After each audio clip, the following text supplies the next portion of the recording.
وہ سوال یہ ہے مولانا کہ تقریباً ہر بھائی کے ذہن میں یہ سوال ہوگا کہ اگر کوئی مسلمان بدعتی ہو، وہ کلمہ شہادت کا اقرار کرتا ہے لیکن وہ بدعتی ہے، تو ایسے بندے کے ساتھ تعلق رکھنا، اس کے ساتھ مل کے عبادت کرنا، یہ شریعت میں کیسا ہے؟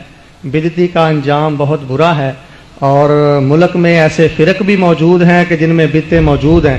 ایسی صورتحال میں بحیثیت مسلم ہمیں کیا کرنا چاہیے؟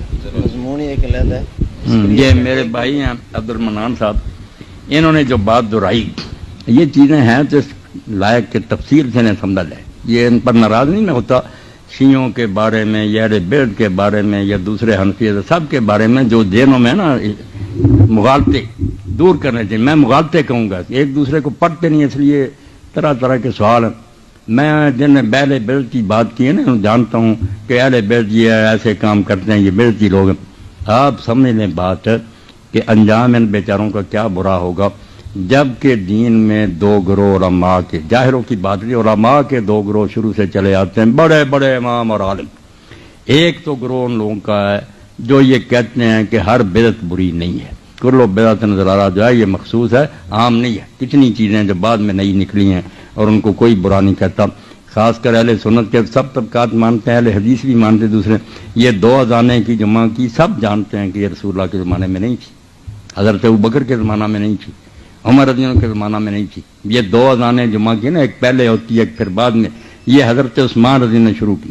یہ بھائی عبد المنان بھی جانتے ہیں، صحیح بخاری مسلم سب میں۔ اب کون اس پر کہتا کہ حضرت عثمان بدعتی تھے، یا جو یہ لوگ اذانیں دیتے ہیں دو بدعتی سارے دے رہے، یہ بدعت نہیں، حالانکہ نئی بات نکلی ہے۔ تو پھر اس لیے بڑا گروہ علماء کا، بڑے بڑے ان کے نام کیا بتاؤں، وہ کہتے ہیں کہ ہر بدعت بدعت سیاح نہیں ہے۔ بدعت دو قسم کی ہے، کہ سیاح کہ نئی بھی ہے اور بری ہے، دین کو نقصان اس سے پہنچتا۔ ایک ہے کہ وہ نئی ہیں باتیں مگر دین سے نہیں بگڑتا، دین کی رونق ان سے بڑھتی، اس کو وہ بدعت حسنہ کہتی ہے۔ اس کی بہت دلیلیں دیتی ہے، ایک میں نے دے دی۔ اسی طرح تراویح کی جماعت کے بارے میں کہتے ہیں کہ رسول اللہ نے یہ بند کر دی تھی، حضرت عمر نے اپنے زمانے میں باقاعدہ شروع کی، اب ہر جگہ ہو رہی۔ تو یہ کہتے ہیں کہ دیکھا چیزیں نئی ہیں مگر اچھی، کوئی بری نہیں۔ اسی طرح وہ گروہ ہے نا، وہ ان علماء کا حامی، یہ امام نووی ہے، ابن عبدالسلام ہے، ابن حجر، حافظ ابن حجر فتح الباری میں کہتے ہیں، شوکانی کہتے ہیں، یہ اہل حدیث کے علماء وہ کہتے ہیں بالکل ٹھیک، ہر بدعت بری نہیں۔ بدعت 5 طرح کی ہے، ایک حرام ہے، ایک مباح ہے، ایک مکروہ ہے، ایک جو ہے نا وہ بالکل واجب ہے، فرض ہے وہ بدعت۔ کہ یہ بدعتی فرقوں سے جو ہم مناظرے کرتے ہیں، علم کلام کی کتابیں لکھی ہیں، وہ کہتے ہیں کہاں تھی پہلے، لکھنی پڑی۔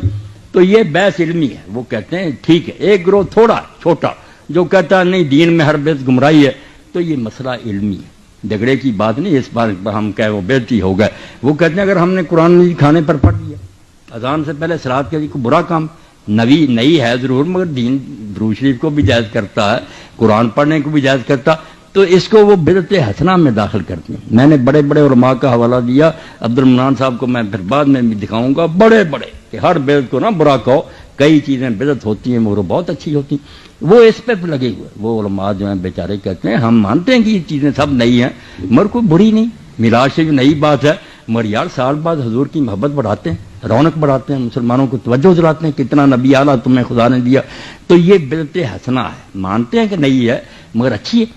تو یہ پیچھے سے اختلاف چلا آ رہا، بڑے بڑے علماء، اس سے کوئی انجام نہیں برا ہوگا ان کے پیروں کو، بلکہ امام ابن تیمیہ جن کو جانتے ہیں عبد المنان صاحب کے، ہمارے بہت بڑے علماء میں سے، انہوں نے خود یہ کہا اقتداء الصراط المستقیم میں کہ یہ لوگ بدعت جو کرتے ہیں وہ ان کے خلاف ہی تھے، مگر انہوں نے کہا آپ کو پتہ ہونا چاہیے کہ اللہ تعالیٰ ان کی نیت کا ان کو ثواب دے گا، بدعت ہونے کا عذاب ہوگا مگر اس لیے کہ وہ کرتے کیوں، حضور کی محبت میں کرتے ہیں۔ کہتے ہیں یہ نیت تو بہت اعلیٰ، اس کا ثواب بھی تولا جائے گا، اگر یہ بڑھ گئی محبت تو بدعت کا عذاب جو ہے کم ہو جائے گا، اللہ تولے گا او میرے نبی کی محبت میں کی۔ یہ خود انہوں نے کہا کہ میرے خیال میں ہے یہ بدعت کرتے مگر مقصد بہت اعلیٰ، اللہ اگر اس مقصد سے خوش ہو گیا کہ نیت تو نیک تھی ان کی، تو آپ دخل نہ دیں، کسی کو دوزخ نہ بھیجیں، کچھ نہ کہیں، اپنی حد تک اگر آپ سمجھتے ہیں یہ کام نہیں ہونا چاہیے، میں بھی نہیں کرتا آپ نہ کریں، مگر کرنے والوں کو دعائی خدا کی نہ کافر کہیں نہ دوسری کہیں، وہ بھی ہمارے بھائی ہیں، اللہ رسول کے دیوانے ہیں۔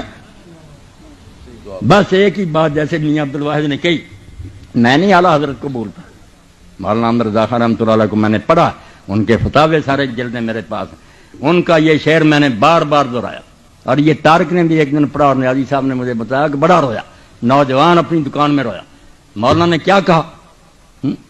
لحد میں، کہتے ہیں اب قبر میں تو جانا ہی تھا، پتا تھا مرنا، لحد میں عشق رخ شاہ کا داغ لے کے چلے۔ ہم قبر میں کیا لے گئے؟ کچھ پلے نہیں تھا، رسول کی محبت کا داغ لے گئے۔ دل پر داغ لگا ہوا تھا، فرشتوں نے دیکھا لحد میں عشق رخ شاہ کا داغ لے کے چلے، اندھیری رات سنی تھی چراغ لے کے چلے۔ کیسے دوزخ میں آپ بھیجتے ہیں؟ مجھے تو حیرانی۔ اللہ سے ڈر جائیں، کسی کو نہ دوستی کہیں نہ کافر کہیں۔ آپ کے علم میں جو بات ہے نا کہ صحیح اس طرح ہونا، آپ بے شک کریں، مگر دوسروں کے پیچھے لٹ لے کر نہ جائیں۔ آپ یہ روایتیں میں پڑھ دوں، نیازی صاحب جیسے ابن ماجہ میں یہ لوگ پڑھ لیتے ہیں کہ بدعتی کا اللہ نہ حج قبول کرے گا، نہ روزہ قبول کرے گا، نہ اس کی توبہ قبول کرے گا۔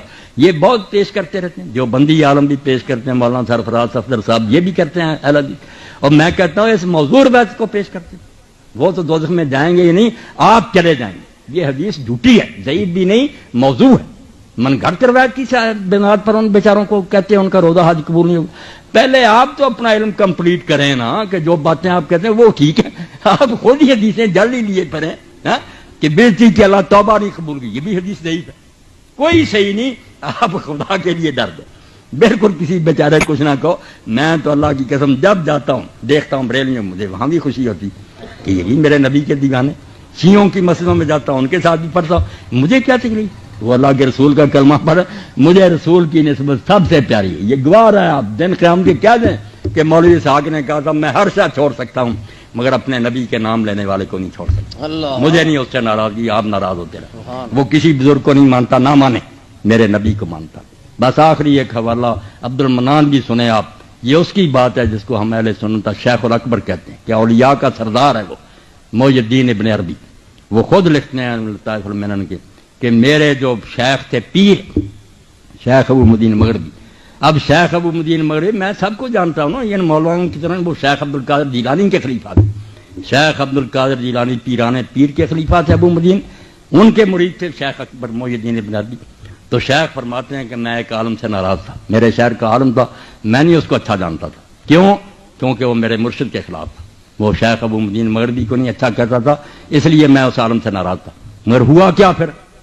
یہ کسی اور نے نہیں بتایا، خود شیخ اکبر نے بتایا کہ میں نے خواب میں اللہ کے رسول کو دیکھا اور حضور کو اتنا ناراض پایا کہ اتنا ناراض کبھی نہیں کسی کو دیکھا۔ حضور نے پوچھا کہ محی الدین تو فلاں عالم سے ناراض ہے، پلے باندھو اس بات کو، نہ رو صحابہ کو نہ کسی کو، نبی کو رو۔ پوچھا میرے اس عالم سے کیوں ناراض ہے؟ فرمایا وہ میرے پیر کو اچھا نہیں جانتا۔ تو محی الدین کہتے ہیں حضور نے رنج سے فرمایا کہ تیرے پیر کو نہیں مانتا، مجھے مانتا یہ نہیں مانتا۔ اور ظالم تیرے پیر کو ماننا کب سے دین بنا؟ مجھے مانتا، حیا کر جا کر اس سے معافی مانگ، صبح کر، صبح ہی جا کر شیخ نے اس سے معافی مانگی کہ میرے پیر کو یار مان یا نہ مان وہ تو میرے دل کی بات، نبی تو اللہ نے محمد رسول اللہ کو بھیجا، اگر تو اس کو مانتا بات ختم۔ اس کو اللہ کے لیے کسی طرح آج دل میں بٹھائے نا، آج کے درس کا خلاصہ کہ رسول اللہ کی بات کریں، باقی کو چھوڑیں۔ جو اچھا نظر آتا ہے جس کو وہ اچھا سمجھے، بسم اللہ ادب کرے، جس کو نہیں اچھا نظر آتا وہ برا کرے۔ وہ بھی برا اسی لیے کہتا ہے کہ اس کو پتا چلا اس نے حضور سے اچھا سلوک نہیں کیا، صحیح پتا چلا یہ غلط، یہ روتے رہے۔ کتابوں میں لکھا گیا، اب لوگ بعد میں آنے والے کیا کریں؟ ہاں آپ صحابہ کا عدل سناتے رہیں، وہ ان کے ظلم سناتے رہیں۔ کتابوں میں نکال دوں گا، دونوں طریقے نکال دوں گا، لکھ لیا لکھ دینے والا، بعد والے غریب پدر جائیں، جس کو جس پر اعتبار آ گیا اس پر لگ گیا۔